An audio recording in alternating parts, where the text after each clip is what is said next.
दोस्तों, हम first grade लक्ष्य की बुक पढ़ रहे हैं और ये हमारी 20वीं क्लास है, जिसमें हम आज मुगल काल में साहित्य और शिक्षा की बात करेंगे। तो स्टार्ट करते हैं दोस्तों। मुगल काल में शिक्षा। भारत में मुगल बादशाह शिक्षा के पोषक थे। बाबर के एक मंत्री सैयद मकबर अली की तवारीख के आधार पर ये कहा जाता है कि उस शासक के समय जन निर्माण विभाग यानी शोहरते आम का कर्तव्य स्कूल व कॉलेज बनवाना भी था। यानी स्टार्टिंग में जब बाबर हमारे जो भारत में मुगल शासन शुरू हुआ था, उसमें स्टार्टिंग में शासक था बाबर। तो इसके बाबर के काल में एक मंत्री बताता है सैयद मकबर अली कि जो बाबर के काल में भी यहाँ पे जन निर्माण विभाग जो है वो स्कूल और कॉलेज बनवाने का कार्य करता था। मुगल काल हमारे भारत में शुरू हुआ, उस समय शिक्षा के पोषक थे बादशाह है ना, उनकी भी शिक्षा के प्रति रुचि थी। तो सबसे पहले जो त्वारिख है उसमें वर्णन मिलता है किसका, सोहरते आम का। और सोहरते आम क्या काम करता था, स्कूल और कॉलेज बनवाने का काम करता था। तो सोहरते आम या फिर जन निर्माण विभाग क्या था, यहाँ पे शिक्षा विभाग का काम करता था। हुमायूं को अध्ययन की प्रबल इच्छा थी। हुमायूं को अध्ययन की प्रबल इच्छा थी, ये हम देखते भी हैं कि वो पुस्तकालय बनवाता है पुरानी दिल्ली में। जो शेर शाह द्वारा बनाया हुआ किला था, वहाँ पे पुस्तकालय बनवाता है और वहीं पे हुमायूं की है वो मृत्यु हो जाती है। तो पुस्तकों का शौकीन था हुमायूं। भूगोल और ज्योतिष विद्या उसके प्रिय विषय थे, यानी पढ़ता क्या था सबसे ज्यादा, भूगोल और ज्योतिष विद्या। उसने दिल्ली में एक मदरसा स्थापित करवाया। पुराना किला में शेरशाह के द्वारा बनाए विलास गृह को एक पुस्तकालय में परिवर्तित कर दिया था। मुगल काल में प्रारंभिक शिक्षा मकतब में दी जाती थी और उच्च शिक्षा के लिए मदरसों की व्यवस्था की जाती थी। इसमें फारसी भाषा में शिक्षा दी जाती थी। अकबर ने फारसी को राजभाषा बनाया था। यानी अब जो प्राइमरी है, उच्च प्राइमरी स्कूल होते हैं हमारे, ठीक है ना, उसी प्रकार मुगल काल में भी जो प्राथमिक शिक्षा होती थी वो दी जाती थी मकतब में, और जो ऊपर की शिक्षा दी जाती थी उच्च शिक्षा वो दी जाती है मदरसों में। तो हम मकतब को कैसे याद करें कि जो छोटे बच्चे हैं वो मतलब नहीं समझते, ठीक है ना? छोटे बच्चे मतलब नहीं समझते हैं तो उनको मकतब में पढ़ाया जाता था। मकतब को हमने किससे याद किया है, मतलब से, कि छोटे बच्चे मतलब नहीं समझते तो उनको मकतब में, और बड़े मदरसों में पढ़ते हैं जो आज भी पढ़ते हैं मदरसों में बच्चे। अब बात आती है कि ये कौन-सी भाषा में पढ़ते थे? तो ये फारसी भाषा में पढ़ते थे। जब अकबर का काल आया तो अकबर ने फारसी को राजभाषा के रूप में है वो मान्यता दी थी। अब आगे हम देखेंगे कि कहाँ-कहाँ पे इनके मदरसे थे, शिक्षा केंद्र कहाँ-कहाँ था। तो महामंगा ने दिल्ली में मदरसा-ए-बेगम यानी खैरुल मंजिल मदरसा बनवाया था। अबुल फजल ने फतेहपुर सीकरी में मदरसा-ए-अबुल फजल की स्थापना की थी। यानी हमने जब स्थापत्य कला पढ़ा था तब भी पढ़ा था महामंगा को, कि महामंगा ने खैरुल मंजिल मस्जिद मदरसे का निर्माण करवाया था, ठीक है ना, जिसको मदरसा-ए-बेगम भी कहा जाता है। और फतेहपुर सीकरी में अबुल फजल ने मदरसा-ए-अबुल फजल यानी खुद के नाम पे मदरसा खोला था, फतेहपुर सीकरी में। फिर हम आगे बात करें कि स्कूलों कॉलेजों में शिक्षा देने की प्रथा अकबर के समय प्रारंभ हुई। जब स्कूल और कॉलेज खुले थे तो वो अकबर के समय थे। फारसी भाषा को राजभाषा भी इन्होंने घोषित किया था। उन्होंने फतेहपुर सीकरी, आगरा व अन्य स्कूलों में कॉलेज बनवाए थे। ये भी हम पढ़ चुके हैं स्थापत्य कला में कि अकबर ने फतेहपुर सीकरी का जब निर्माण करवाया था तो वहाँ पे शिक्षा के लिए है वो स्कूल का निर्माण करवाया। धार्मिक सहिष्णुता की अपनी नीति से अनुप्रमाणित अकबर ने मदरसों में हिंदुओं की शिक्षा का प्रबंध किया। यानी अकबर ये ऐसा शासक था जिसने शिक्षा के क्षेत्र में, साहित्य के क्षेत्र में, संगीत, ठीक है ना, किसी भी क्षेत्र में हिंदुओं से भेदभाव नहीं किया था। जहांगीर ने भी अनेक मदरसे, मठ आदि बनवाने और मरम्मत करवाने का खर्च किया। शाहजहां ने भी दिल्ली में एक मदरसा बनवाया और दारुल बरका नाम के मदरसे की मरम्मत भी करवाई थी शाहजहां ने।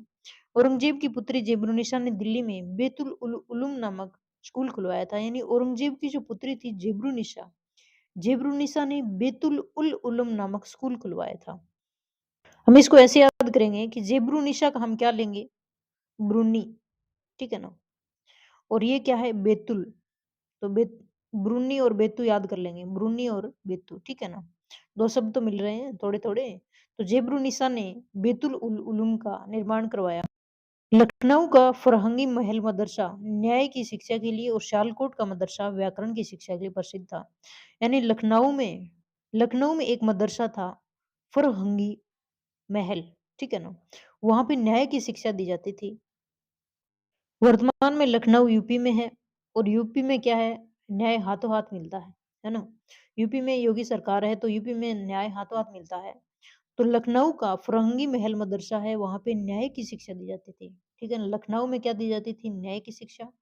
और सियालकोट में दी जाती थी व्याकरण की शिक्षा, ठीक है ना?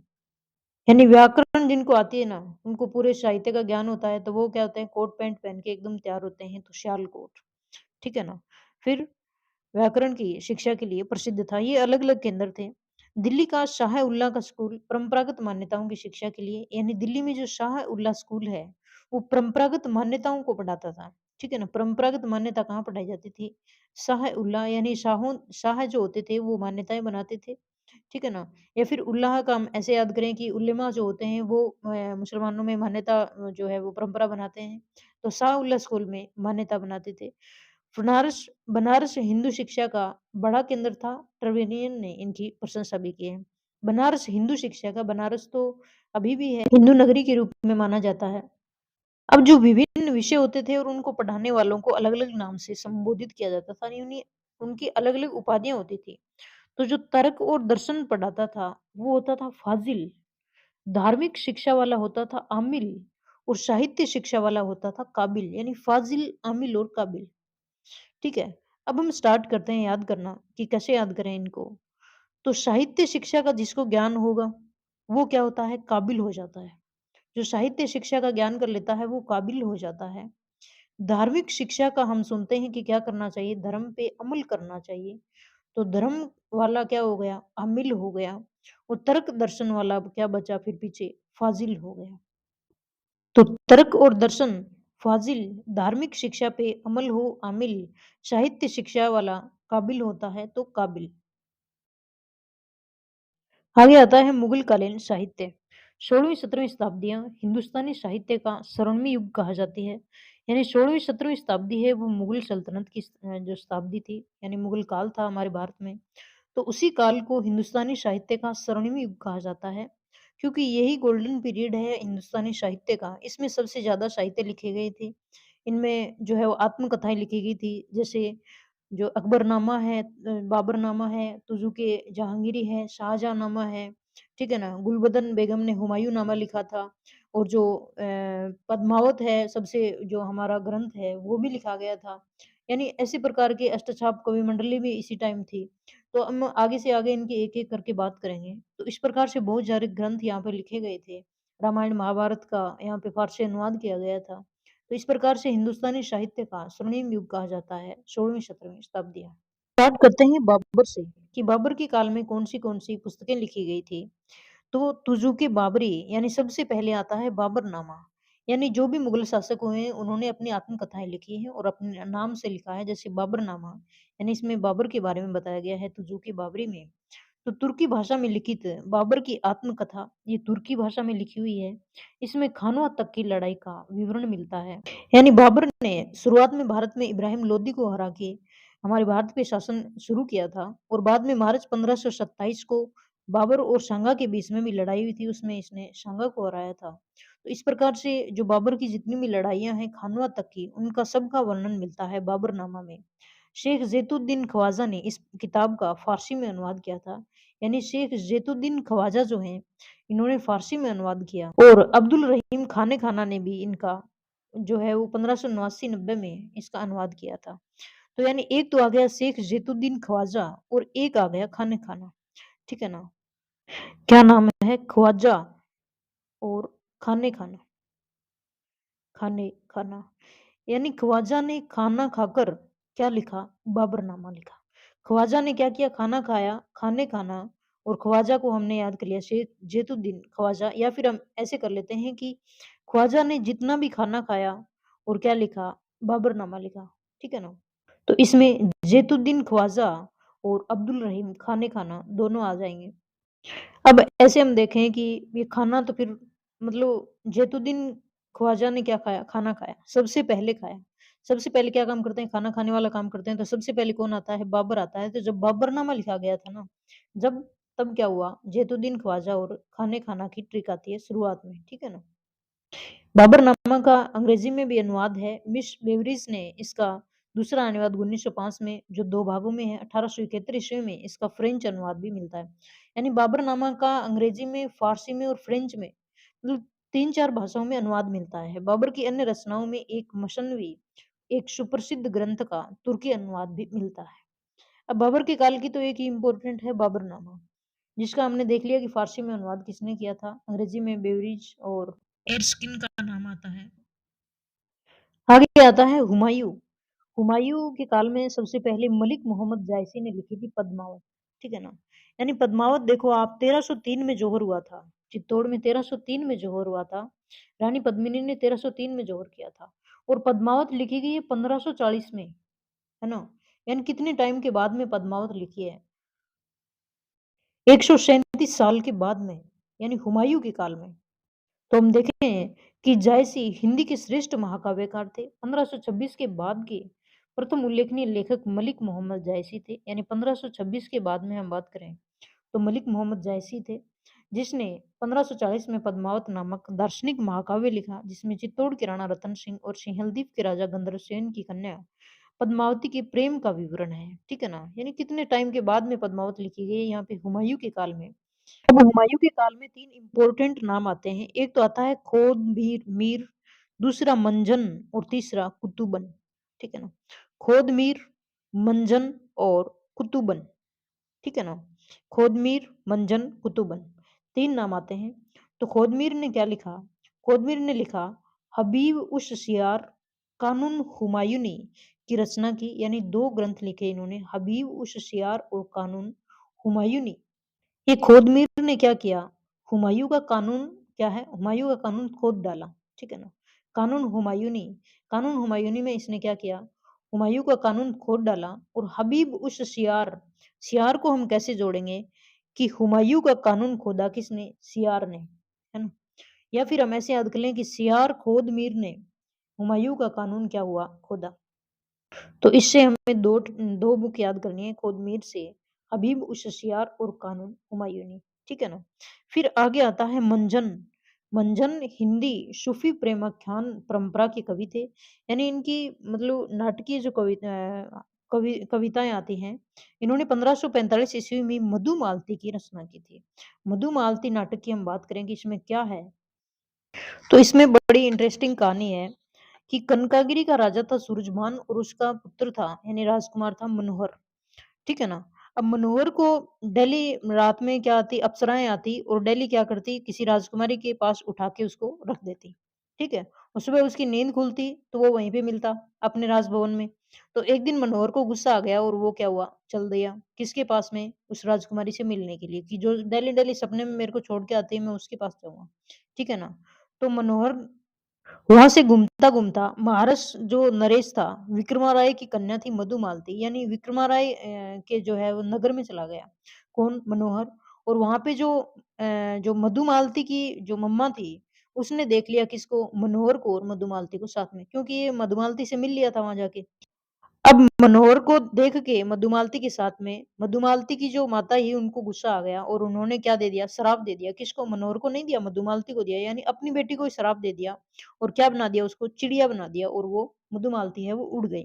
बाद में क्या होता है कि बाद में किसी जो है वो व्यापारी को मधुमालती दिखाई देती है तो वो वापिस जो अपनी उनकी मधुमालती की माता के पास में लाता है तो वो श्राप वापिस ले लेती है और फिर मधुमालती और मनोहर की शादी भी होती है लास्ट में। ठीक है ना? तो इस प्रकार की कहानी है मधुमालती में। अब ये मधुमालती का जो है वो चित्र है बुक का, तो हम देखते हैं कि ये यहाँ पे मनोहर लेटा हुआ है, राजकुमार, ठीक है ना? ये अप्सराएँ आ रही है ना? अप्सराएँ आ रही है और क्या आ रही है? इसको उठा के ले जा रही है कहाँ पे? राजकुमारी के पास में। ये बेचारा सुबह उठता है, वापस यहीं मिलता है पलंग पे पड़ा हुआ, ठीक है ना? फिर ये चला जाता है और ये क्या होती है राजकुमारी है वो चिड़िया बन जाती है। तो इस प्रकार का इसमें जो है वो इंडियन सूफी रोमांस इसमें बुक पे लिखा हुआ है। ठीक है ना? तो इस प्रकार की कहानी है ये। आगे है कुतुबन। कुतुबन ने लिखी थी मरगावती, ये भी मधुमालती की जैसी-जैसी कहानी है थोड़ी, ठीक है ना? तो कुतुबन जो थे, जो सूफी कवि संत शेख बुरहान के शिष्य थे और इसमें चंद्रनगर के राजा गणपति देव राजकुमार, कंचनपुर के राजा रूप मुरारी की कन्या मृगावती की प्रेम कथा का अकबरनामा में वर्णन है।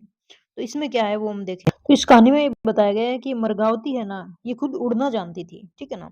तो जब ये गणपति जो देव था, राजा, इसने मृगावती को प्रपोज़ किया तो ये उड़ गई थी, ठीक है ना? तो ये वापस पीछे-पीछे गया इसके, ठीक है ना? तो ये अपने नगर में यानी रूप मुरारी राजा की पुत्री थी। तो ये यहाँ पे अपने पिता के मरने के बाद में जो है वो शासन कर रही थी। मृगावती। फिर बाद में इनकी शादी हो जाती है और बाद में जो राजकुमार है गणपति देव, उनकी मृत्यु हो जाती है और मृगावती है वो इनके साथ में सती होती है। तो इस प्रकार की कथा इसमें दी हुई है। अब ये है कुतुबन महोदय, नहीं ये शेख बुरहान है और ये है कुतुबन, यानी अपने गुरु से आशीर्वाद करते हुए कुतुबन, ठीक है ना? कुतुबन कृत मृगावती। हम देखें कि हुमायूं के काल में 4 इम्पोर्टेंट लेखक थे। एक तो पद्मिनी वाला जायसी हो गया, मोहम्मद जायसी, दूसरा एक खोदमीर हो गया, तीसरा मंजन और चौथा कुतुबन, ठीक है ना? यानी एक कहानी तो पद्मावती वाली हो गई, दूसरा एक खोदमीर ने क्या लिखा, कानून हुमायूं और हबीबु शशियार लिखा, मंजन ने क्या लिखा, मधुमालती लिखा, मैं से मंजन मैं से मधुमालती, ठीक है ना? मंजन मधुमालती, मधुमालती की कहानी हमने देख ली। फिर आता है कुतुबन, कुतुबन, कुतुबन में लास्ट में है वन, वन है लेकिन हम क्या बनाएंगे मन, और वन में क्या होते हैं, मृग होते हैं। तो मृगावती किसने लिखी, कुतुबन ने लिखी। तो ये 4 जो लेखक थे वो हमने देखे हुमायूं के काल के। ये नेक्स्ट आते हैं अकबर, यानी अकबर काल में कौन से साहित्यकार थे और कौन से साहित्य लिखे गए। तो सबसे पहला आईने अकबरी या अकबरनामा, जिसमें अकबर की जीवनी, प्रशासन और अकबर के जो पूर्वज थे उनके बारे में हमें जानकारी मिलती है। तो अकबरनामा है उसके 3 पार्ट हैं, जिसमें 2 में अकबरनामा के बारे में लिखा गया है और तीसरा तीसरा जो हिस्सा है उसको आईन अकबरी कहा जाता है। अकबरनामा है वो अबुल फजल ने लिखा था और अबुल फजल के भाई थे फैजी, यानी फैजी सरहिंदी, इन्होंने भी अकबरनामा में अपना सहयोग दिया हुआ है। तो दोनों का नाम मिलता है अकबरनामा में, फैजी सरहिंदी और अबुल फजल, यानी ऐसे अकबरनामा और ऐसे अबुल फजल, ठीक है ना? अबुल फजल और अकबरनामा और आईने अकबरी, यानी ए और आ यहाँ पे, ठीक है ना? तो अकबरनामा में किसने लिखा था, अबुल फजल ने लिखा था। आगे आता है अकबरनामा फैजी सरहिंदी द्वारा लिखित, यानी फैजी सरहिंदी जो था वो अबुल फजल के भाई थे, तो इन्होंने सहयोग किया। फिर आगे आता है रज्मनामा, रज्म का अर्थ होता है युद्ध और नामा का अर्थ होता है किताब, यानी रज़्मनामा को नाम जो दिया था, महाभारत का फ़ारसी में जब अनुवाद किया, तो इस बुक को अकबर ने नाम दिया था रज़्मनामा, यानी महाभारत का फ़ारसी में अनुवाद मिलता है किसमें? रज़्मनामा में। यानी अकबर के काल में रामायण, महाभारत, भागवत इन सभी का फ़ारसी में अनुवाद मिलता है, जो भी हिंदी ग्रंथ थे, उनका। आगे दिया है पारसी प्रकाश ग्रंथ।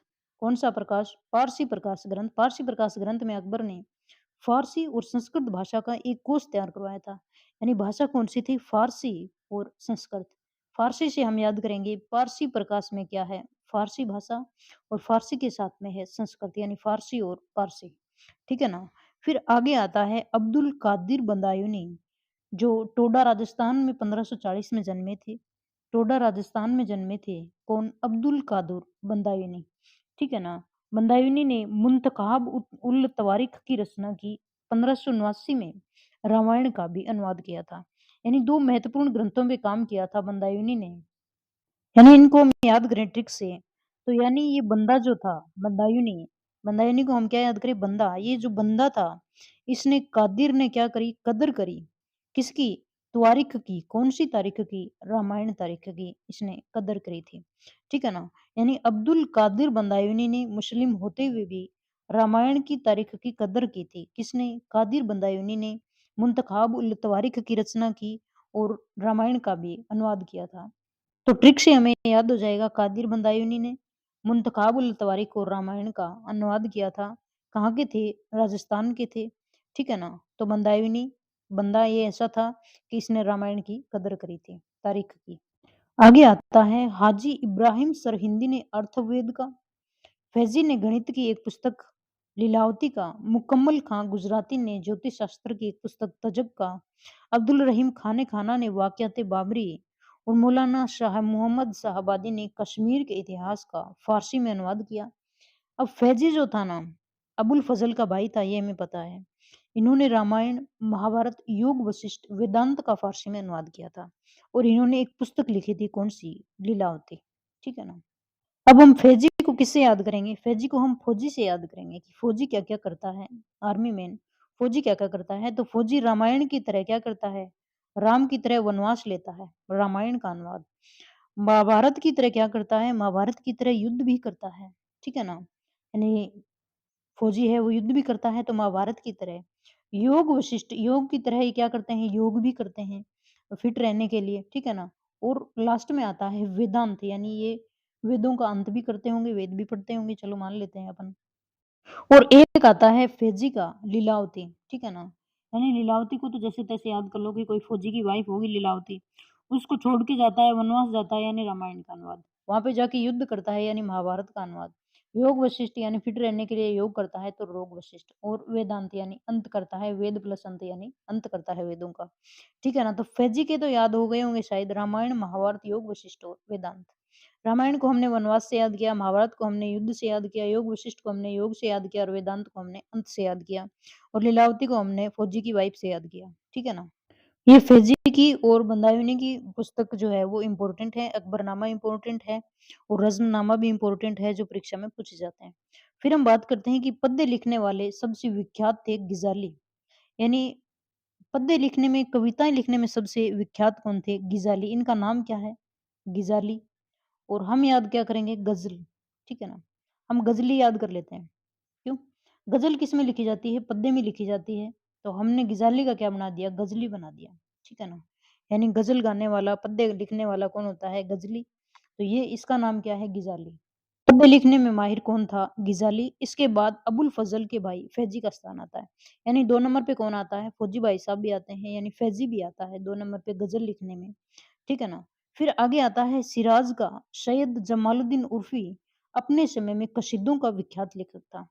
यानी जो कसीदे लिखने में विख्यात कौन था? कसीदे उसमें लिखे जाते हैं कि किसी की प्रशंसा में लिखे जाते हैं, कसीदे पढ़ना, ठीक है ना? तो कसीदे वही होते हैं कि किसी की प्रशंसा में जो कविता लिखी जाती है वो कसीदे होता है। तो वो थे सैयद जमालुद्दीन उर्फ़ी, क्या नाम है? जमालुद्दीन उर्फ़ी। हम लास्ट वाला उर्फ़ी लेते हैं। तो किसी की जो प्रशंसा लिखी जाती है, उसमें हम कहते हैं कि उफ़! क्या बात है! उफ़ नहीं बोलते क्या? उफ़, है ना? तो उर्फ़ी प्रशंसा में इतनी प्रशंसा ही करता था ये कि उफ़ निकल जाता था लोगों का, ठीक है ना? तो सिराज का सैयद जमालुद्दीन उर्फ़ी क्या लिखता था? कसीदे लिखता था और गिज़ाली क्या लिखता था? पद्य लिखता था जिसमें ग़ज़लें आती थी। अब जो बीरबल की बात करें तो अकबर के नवरत्नों में से एक जिसने अकबर ने कवि प्रिय की उपाधि दी थी, ये हम पढ़ चुके हैं पिछली क्लास में। आगे आता है अब्दुल रहीम खाने खाना। अकबर के नवरत्नों में एक इनकी 6 कृतियाँ हैं। अब्दुल रहीम खाने खाना ने भी 6 कृतियाँ लिखी थी और इन्होंने बाबरनामा का भी अनुवाद किया था। बाबरनामा का अनुवाद है वो एक दूसरा ख़ भी था खाने खाना के साथ में, वो था कौन? जेतुद्दीन ख्वाजा। हमने ख़ ख़ से याद किया था कि एक ख्वाजा हो गया, एक खाने खाना हो गया और बाबरनामा का फ़ारसी अनुवाद किया। तो हम टॉपिक पे थे अब्दुल रहीम खाने खाना की। तो अब्दुल रहीम खाने खाना की बाबरनामा के अलावा 6 पुस्तकें और हैं, जिसमें एक है दोहावली, नगर शोभा, भैरव नायिका भेद, भक्ति परक बरवें और श्रृंगार सोष्टा और मदनाष्टक। अब इसको हम कैसे याद करेंगे? तो इसको हम ऐसे याद करेंगे, अब्दुल रहीम खाने खाना का हम निकाल लेते हैं रहीम, ठीक है ना? रहीम, जो हमारे रहीम थे, रहीम दास, वो क्या लिखते थे? दोहा लिखते थे। और नगर शोभा, नगर की शोभा भी थे रहीम। 12वीं नायिका यानी वो नायिका भी लेते थे, यानी अपने दोहों में। भक्ति परक दोहे लिखते थे, उसमें श्रृंगार रस आता था। और मदनाष्टक, यानी मदनाष्टक का मतलब मद मतलब घमंड और नास्तिक मतलब घमंड का नाश करने वाला। तो दोहावली, नगर शोभा, बरवे नायिका, भक्ति परक, श्रृंगार, शोरठा और मदनाष्टक। यानी रहीम के दोहे कैसे थे? दोहे कैसे थे? नगर की शोभा बढ़ाने वाले, उसमें नायिका होती थी और वो भक्ति परक होते थे, उसमें श्रृंगार शोरठा होता था और वो मद को नाश करने वाले होते थे, रहीम के दोहे, ठीक है ना? तो ये अब्दुल रहीम खाने खाना की बात हुई। आगे आता है टोडरमल। अकबर के वित्त मंत्री जिन्होंने राजस्व प्रशासन में अत्यंत सुधार किए, दहशाला कर प्रणाली लागू की थी। हमने दहशाला कर प्रणाली को, जो टोडरमल की जो पद्धति है भू भूमि वाली, वो हमने अच्छे से याद कर ली थी। तो टोडरमल ने भागवत पुराण का फारसी में अनुवाद किया है। टोडरमल ने भागवत पुराण का फारसी में अनुवाद किया था।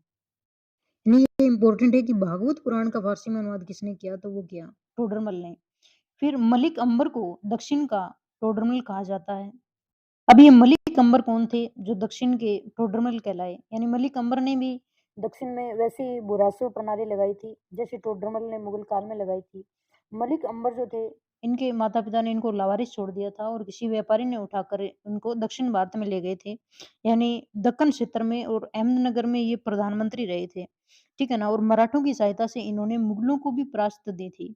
तो वो मलिक अंबर थे, इन्होंने भी बुरासो पद्धति अपनाई थी, ये भी वित्त मंत्री थे उन्हीं के काल में दक्षिण में। और इन्हीं विशेषताओं के मिलते-जुलते दक्षिण का टोडरमल कहते हैं मलिक अंबर को। आगे आता है नरहरि। नरहरि चक्रवर्ती इनका पूरा नाम है, नरहरि चक्रवर्ती। हमने उपाधि याद करी थी, तब नरहरि चक्रवर्ती को हमने याद कैसे किया था कि जो चक्रवर्ती होता है, वो क्या होता है? महापात्र होता है। वो क्या होता है? महान पात्र होता है, यानी जो चक्रवर्ती सम्राट होते हैं, वो महान होते हैं। तो अकबर ने इसको महापात्र की उपाधि दी थी। तो इसने लिखा क्या था? इन्होंने लिखा था रत्नाकर, भक्ति रत्नाकर लिखा था इन्होंने, यानी भक्ति का रत्न था कौन? चक्रवर्ती। आगे हरिनाथ गंग भी अकबर के दरबार में उल्लेखनीय लेखक थे। अष्टचाप कवि मंडली, वल्लभाचार्य के पुत्र विठलनाथ ने अष्टचाप की स्थापना की। इसमें कुल 8 शिष्य थे। तो हम बात करते हैं वल्लभ संप्रदाय की। वल्लभ संप्रदाय का ही दूसरा नाम होता है पुष्टि मार्ग संप्रदाय। अब वल्लभ संप्रदाय की स्थापना किसने करी थी? तो वल्लभ संप्रदाय की स्थापना करी थी वल्लभाचार्य ने, ठीक है ना? वल्लभाचार्य ने स्थापना की और इन्होंने दर्शन दिया था शुद्धाद्वैत का, है ना? और वल्लभाचार्य के पुत्र कौन थे? विठलनाथ थे, जिन्होंने अष्टछाप की स्थापना की थी, यानी इन्होंने इनके 8 शिष्य थे। तो वो शिष्य कौन-कौन से थे? यानी 4 शिष्य थे वल्लभाचार्य के और 4 किसके थे? विठलनाथ के। ठीक है ना? यानी तो वल्लभाचार्य वालों की बात करें तो हम कुम्मन दास, सूरदास, परमानंद और कृष्णदास। विठलनाथ वाले थे चित्त स्वामी, गोविंद स्वामी, नंददास और चतुर्भुज दास। ठीक है ना? वल्लभाचार्य के साथ में कुम्भन दास, सूरदास, परमानंद और कृष्णदास। विठल स्वामी के चित्त स्वामी, गोविंद स्वामी, नंददास और चतुर्भुजदास। ठीक है ना? ये लोग थे। फिर हम बात करते हैं आगे जोहर आफ्तावची।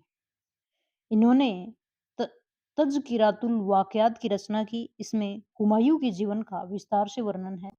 अब जोहर आफ्तावची को हम कैसे याद करेंगे कि जोहर की आफत जोहर आफ्तावची को हमने याद किया। जोहर की आफत कब आ जाती है? तज़किरातुल वाक़ियात, यानी कोई भी वाक्य ध्यान से बोलना चाहिए वरना क्या आ जाती है? जोहर जैसी आफत आ जाती है। तो जोहर आफ्तावची ने क्या लिखा? तज़किरातुल वाक़ियात। वाक़ियात को हमने क्या किया? वाक्य से याद किया, ठीक है ना? यानी वाक्य से क्या आ जाती है? जोहर जैसी आफत आ जाती है। आगे है गुलबदन बेगम, बाबर की पुत्री थी और हुमायूं की बहन थी, जिन्होंने हुमायूं नामा लिखा था। यानी हुमायूं की बहन कौन थी? गुलबदन बेगम, जिन्होंने अपने भाई हुमायूं के लिए हुमायूं नामा लिखा, यानी हुमायूं की जीवनी लिखी थी। और बाबर की पुत्री थी ये, ठीक है ना? तो गुलबदन बेगम ने हुमायूं नामा लिखा। फिर आगे आता है मुल्ला दाऊद।